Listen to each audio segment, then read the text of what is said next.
Accounting software ഏതൊക്കെ അറിയാൻ ചോദിച്ചാൽ എല്ലാവരും പറയുന്ന ഒരു പേരാണ് ടാലി. ടാലിയിൽ ഫ്രഷറായി വർക്ക് ചെയ്യുമ്പോൾ നിങ്ങൾ എന്തൊക്കെ കാര്യങ്ങൾ ബേസിക് ആയി ശ്രദ്ധിക്കണമെന്ന് നോക്കാം. ഒരു അക്കൗണ്ടിന്റെ ആദ്യം അറിയേണ്ട കാര്യം ട്രാൻസാക്ഷൻസ് എങ്ങനെ പ്രോപ്പർ ആയിട്ട് റെക്കോർഡ് ചെയ്യാന്നുള്ളതാണ്. ടാലിയിലേക്ക് വരുമ്പോൾ ഇതിനായിട്ട് നമുക്ക് 24 വൗച്ചേഴ്സ് അവൈലബിൾ ആണ്. ട്രാൻസാക്ഷന്റെ നേച്ചർ അനുസരിച്ചിട്ടാണ് വൗച്ചേഴ്സ് സെലക്ട് ചെയ്യേണ്ടത്. ഇതിനായി ടാലി പ്രൈം ഓപ്പൺ ചെയ്ത് അവിടെ ഗേറ്റ് വേ ഓഫ് ടാലിയിൽ ചെന്ന് അതിൽ തന്നെ വൗച്ചേഴ്സ് എന്ന ഓപ്ഷൻ സെലക്ട് ചെയ്യണം. ഇതിൽ നിങ്ങൾക്ക് ലിസ്റ്റ് ഓഫ് വൗച്ചേഴ്സ് കാണാനാവും. എന്നാൽ ഈ ലിസ്റ്റിൽ എല്ലാ വൗച്ചേഴ്സും ഉണ്ടാവണം എന്നില്ല. അതിനായി F10 എന്ന ഷോർട്ട് കീ നിങ്ങൾക്ക് യൂസ് ചെയ്യാം. ട്രേഡിംഗ് ആയാലും മാനുഫാക്ചറിംഗ് ആയാലും സ്റ്റോക്ക് അവിടെ വളരെ ഇമ്പോർട്ടന്റ് ആയിട്ടുള്ള ഒരു ഫാക്ടറാണ്. നിങ്ങളുടെ ബിസിനസിന്റെ സ്റ്റോക്ക് ഇൻഫർമേഷൻ അറിയാനായി different type of stock reports tally പ്രൈമിൽ അവൈലബിൾ ആണ്. ഇതിനായി ഗേറ്റ് വേ ഓഫ് ടാലിയിൽ കാണുന്ന സ്റ്റോക്ക് സമ്മറി എന്ന ഓപ്ഷനിലൂടെ കയറിയാൽ സ്റ്റോക്ക് ഗ്രൂപ്പുകൾ കാണാനാവും. അതുപോലെ Alt F1 Alt F5 click ചെയ്താൽ അതിന് കീഴിലുള്ള ഓരോ സ്റ്റോക്ക് ഐറ്റവും നിങ്ങൾക്ക് വിസിബിൾ ആവും. ഇത് നോക്കിക്കഴിഞ്ഞാൽ ഏതെങ്കിലും ഒരു സ്റ്റോക്ക് ഐറ്റം നമ്മുടെ ബിസിനസ്സിൽ കുറഞ്ഞു പോവുകയാണെങ്കിൽ ആ ഒരു സ്റ്റോക്ക് ഐറ്റം മെയിൻറ്റെയിൻ ചെയ്യണോ എന്നുള്ള കാര്യങ്ങളെല്ലാം നോക്കി അത് പ്രോപ്പറായി മുന്നോട്ട് കൊണ്ടുപോകാനും സാധിക്കും. ഔട്ട്സ്റ്റാൻഡിംഗ് റിപ്പോർട്ടുകളിലൂടെ ഏതൊക്കെ സപ്ലയേഴ്സിനാണ് നമ്മൾ എമൗണ്ട് കൊടുക്കാനുള്ളതെന്നും അതുപോലെ തന്നെ ഏതൊക്കെ കസ്റ്റമേഴ്സ് ആണ് നമ്മുടെ ബിസിനസ്സിലേക്ക് എമൗണ്ട് തരാനുള്ളത്, ഈ കാര്യങ്ങളെല്ലാം ആക്സസ് ചെയ്യാനായിട്ട് സാധിക്കും. ഡ്യൂ ഡേറ്റും ഓവർ ഡ്യൂ ഡേറ്റ്സും അതിലൂടെ കാണാൻ സാധിക്കും. ഇതിനായി ഗേറ്റ് വേ ഓഫ് ടാലിയിൽ ഡിസ്പ്ലേ മോർ റിപ്പോർട്ട്സ് ഓപ്പൺ ചെയ്യണം. ഇതിൽ സ്റ്റേറ്റ്മെന്റ് ഓഫ് അക്കൗണ്ട്സ് ഓപ്പൺ ചെയ്താൽ ഔട്ട്സ്റ്റാൻഡിംഗ് റിപ്പോർട്ട്സ് നിങ്ങൾക്ക് കാണാനാവും.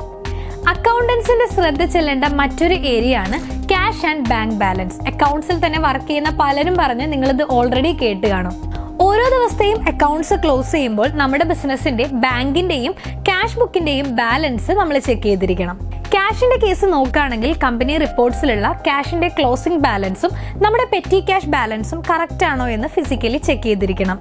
അതുപോലെ ബാങ്കിന്റെ ബാലൻസും ചെക്ക് ചെയ്തിരിക്കണം. മോസ്റ്റ് ഓഫ് ദ കേസസ് ഈ ബാങ്ക് ബാലൻസിൽ വ്യത്യാസങ്ങൾ ഉണ്ടാവാം. ബാങ്ക് സ്റ്റേറ്റ്മെന്റുമായി നമ്മുടെ ബാങ്കിന്റെ ലെഡ്ജർ കമ്പയർ ചെയ്ത് നോക്കിയാലേ ഈ ഡിഫറൻസസ് മനസ്സിലാവുകയുള്ളൂ. ഇത് പ്രോപ്പറായി റീകൺസിൽ ചെയ്യുകയും ചെയ്യണം. ബാങ്ക് റീകൺസിലേഷൻ ചെയ്യുന്നതിനായി ടാലിയിൽ gateway of Tally open ചെയ്ത് ഡിസ്പ്ലേ മോർ റിപ്പോർട്ട്സ് എടുത്താൽ അതിൽ തന്നെ അക്കൗണ്ട്സ് ബുക്ക് നിങ്ങൾക്ക് സെലക്ട് ചെയ്യാം. അതിൽ ക്യാഷ് ബുക്കും ബാങ്ക് ബുക്കും കാണാനാവും. ഇവിടെ നിങ്ങൾക്ക് ക്യാഷിന്റെയും ബാങ്കിന്റെയും ബാലൻസ് കാണാനാവും. ഇവിടെ ക്യാഷ് ബുക്കിൽ ക്ലിക്ക് ചെയ്താൽ ക്യാഷുമായി റിലേറ്റ് ചെയ്ത് നമ്മുടെ ബിസിനസ്സിൽ നടന്നിട്ടുള്ള ഓരോ ട്രാൻസാക്ഷൻസും ഡീറ്റെയിൽ ആയി കാണാവുന്നതാണ്. ഇതുപോലെ ബാങ്ക് റിപ്പോർട്ടും നമുക്ക് ഓപ്പൺ ചെയ്യാം. ബാങ്കിന്റെ ബാലൻസ് കറക്റ്റായി മനസ്സിലാക്കി എന്താണ് ആ ഡിഫറൻസ് എന്നും എങ്ങനെയാണ് ഡിഫറൻസ് എന്നും മനസ്സിലാക്കി പ്രോപ്പറായി കറക്റ്റ് ചെയ്യാവുന്നതാണ്. ഒരു അക്കൗണ്ടിംഗ് സോഫ്റ്റ്വെയറിൽ വർക്ക് ചെയ്യുമ്പോൾ നിങ്ങൾ റെക്കോർഡ് ചെയ്യുന്ന ഓരോ ട്രാൻസാക്ഷനും ഏതൊക്കെ റിപ്പോർട്ടുകളെയാണ് എഫക്ട് ചെയ്യുന്നതെന്നും ഇനി ഇപ്പോൾ ടാലി പ്രൈമിന്റെ കേസ് എടുത്താൽ ആ ഓരോ റിപ്പോർട്ടും എവിടെയാണ് ഉള്ളതെന്നും നിങ്ങൾ അറിഞ്ഞിരിക്കണം. ഫിനാൻഷ്യൽ ഇയർ എൻഡ് ചെയ്യുമ്പോൾ ആവശ്യമായ പ്രോഫിറ്റ് ആൻഡ് ലോസ് അക്കൗണ്ടും അതുപോലെ തന്നെ ബാലൻസ് ഷീറ്റും ഗേറ്റ് വേ ഓഫ് ടാലിയിൽ തന്നെ നമുക്ക് കാണാനാവും. ഇനി അതുപോലെ ഗേറ്റ് വേ ഓഫ് ടാലിയിൽ ഡിസ്പ്ലേ മോർ റിപ്പോർട്ട്സ് എടുത്താൽ അവിടെ നിങ്ങൾക്ക് cash flow statement, fund flow statement, trial balance തുടങ്ങിയ റിപ്പോർട്ടുകളെല്ലാം കാണാൻ സാധിക്കും. ഒരു ഫ്രഷറായി അക്കൗണ്ടന്റ് ജോബിന് കയറുമ്പോൾ മനസ്സിലാക്കിയിരിക്കേണ്ട ബേസിക് ആയ കാര്യങ്ങൾ എന്തൊക്കെയാണെന്ന് നിങ്ങൾക്കിപ്പോൾ മനസ്സിലായി കാണുമല്ലോ. കൂടുതൽ ഇൻഫോർമേറ്റീവ് വീഡിയോസുമായി നമുക്ക് ഇനിയും കാണാം. Thank you.